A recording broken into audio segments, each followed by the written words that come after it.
안녕하세요. 좋은 책과 음악이 만나는 김자윤의 바이올린북 7번째 시간입니다. 오늘 소개해드릴 책, 조금은 특별한 책인데요. 도서출판 따비에서 펴낸 허기진 도시에 바친 식탐입니다. 워낙 유명한 분이시죠. 음식평론가 황교익 씨가 쓴 책인데요. 이 책의 서문이 실린 8페이지에는 이런 글이 나옵니다. 종로에서 빈대떡에 막걸리로 1차를 하고 마포에서 돼지 껍질에 소주로 2차를 한 후 영등포 어느 골목에서 감자탕으로 해장 겸 3차를 할 새벽 무렵에 좀 감이 오시지 않나요? 맞습니다. 이 책은 바로 서울 사람들이 두루 먹는, 그러면서도 서울 사람들의 지나온 삶과 지금의 삶을 엿볼 수 있는 서울 각 지역의 음식을 소개하는 그런 책입니다.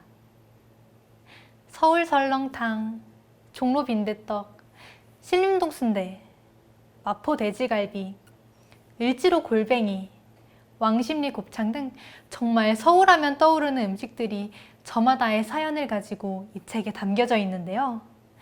그 중에서도 제 눈에 가장 먼저 들어온 차례는 바로 신당동 떡볶이였습니다.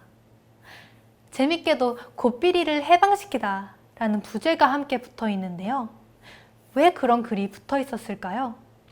여러분도 궁금하시죠? 99페이지와 100페이지에는 궁금증을 풀어줄 당시 1970년대 신당동의 풍경을 이렇게 옮기고 있습니다. 전국의 분식집에 DJ 부스가 만들어지고 장발에 청바지를 입은 DJ를 앉혔다. 고등학생들에게 DJ 부스 있는 분식집은 일종의 해방구였다. 신당동 떡볶이집도 이 바람을 따랐다. 이미 떡볶이 하나로 고등학생의 성지가 되어 있던 신당동은 해방된 곱비리들로 폭발하였다. 떡볶이에 몰래 술을 마실 수 있었다는 것, 남녀 학생의 수줍은 미팅이 있었다는 것도 신당동만의 매력이었다. 사실 1970년대 청바지와 통기타 문화와 어울려 수도 없이 만들어진 음악 감상실이 대학생들의 공간이었다면 신당동을 비롯해 전국의 분식집들은 당시 고등학생들의 공간이었다고 볼 수 있는데요. 그 안에서 고등학생들은 그들만의 꿈과 이상을 키우고 또 풋풋한 연애도 시작했습니다. 이른바 깻잎 머리를 한 여학생과 학생모를 삐딱하게 눌러쓴 남학생이 눈을 마주치며 만들어갔을 당시 신당동에서의 연애 풍경을 떠올려 보면 문득 이 노래가 생각이 납니다. 재즈 명곡 미스티인데요. 미스티는 1954년 피아니스트 에롤 가너가 작곡한 연주곡으로 처음 세상에 나왔습니다.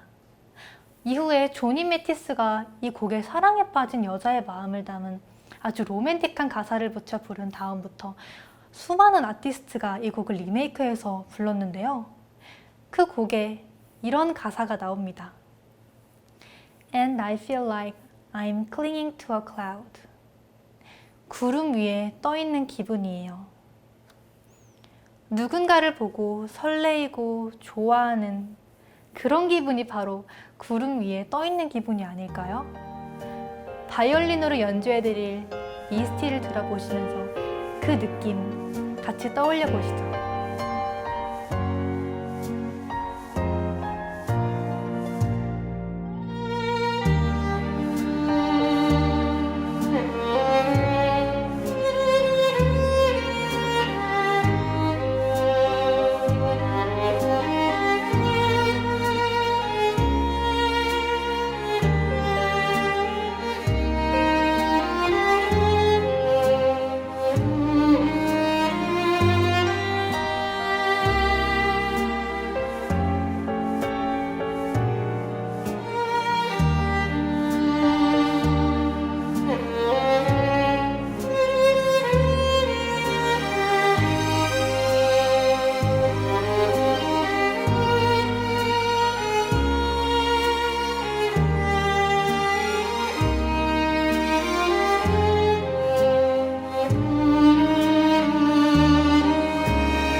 어떠셨나요? 1970년대 신당동 떡볶이를 즐겼던 곱비리들의 청춘의 모습을 로맨틱한 느낌 속에서 충분히 상상하셨길 기대합니다. 제가 이 책 허기진 도시에 바친 식탐에서 고른 두 번째 음식은 바로 청진동 해장국인데요. 여기에는 조선 장군의 음식이었다라는 부제가 붙어 있습니다. 저자 황교익 선생은 밥을 국에 말아내는 국밥을 한민족의 패스트푸드라고 표현했는데요. 또한 이런 국밥은 간편히 빠르게 배를 채울 수 있는 장군의 음식이라고도 정의합니다. 또한 그는 책을 통해 종로 국밥집에서 가장 오래된 식당은 청진옥이라고 밝혔는데요. 그 부분에 대한 설명이 139페이지에 나옵니다.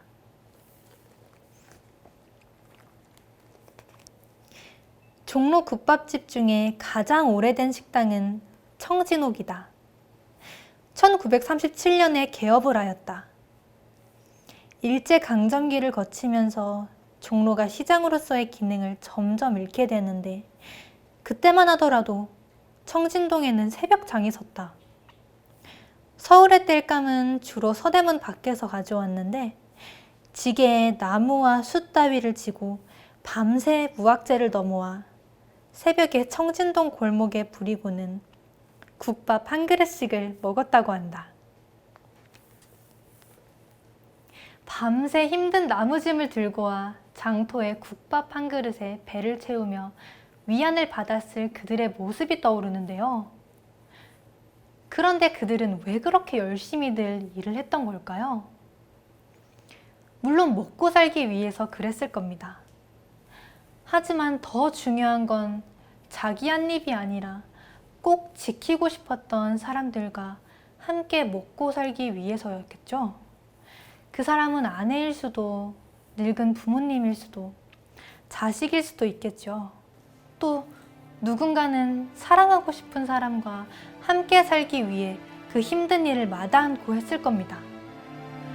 그렇게 보면 장군의 국밥에는 지키고 싶은 사람을 향한 책임과 사랑이 함께 있겠죠. 그런 마음으로 고른 곡입니다. 유재하의 그대 내 품에 바이올린 연주로 들어보시죠.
여러분들은 어떠셨나요? 유재하 특유의 서정적인 멜로디가 바이올린 연주와 잘 어울린다는 생각이 들었는데요. 원곡의 가사 중에는 이런 부분이 나옵니다. 어둠이 찾아들어 마음 가득 기댈 곳이 필요할 때 그대 내 품에 안겨 눈을 감아요. 사실 힘들고 지칠 때가 있죠. 그럴 때 우리는 누군가의 어깨를 필요로 하는 것 같아요. 하지만 때로는 사람이 아닌 한 끼를 든든하게 채워주고 위로가 되어주는 음식도 필요합니다. 괜찮다고 걱정 말라고 하면서도 누구나 사는 시절이 불안하고 힘이 듭니다. 그럴 때 그 사는 곳이 만약 서울이라면, 아니 꼭 서울이 아니더라도 이 책 허기진 돌씨에 바친 식탐을 꼭 읽어보셨으면 좋겠네요. 각자가 지닌 삶의 무게는 다를지라도 비슷한 위안을 전해줄 음식과 만나게 될 테니까요. 김자윤의 바이올린 북은 다음 시간에 좋은 책과 음악으로 여러분과 함께 하겠습니다. 바이올린 북!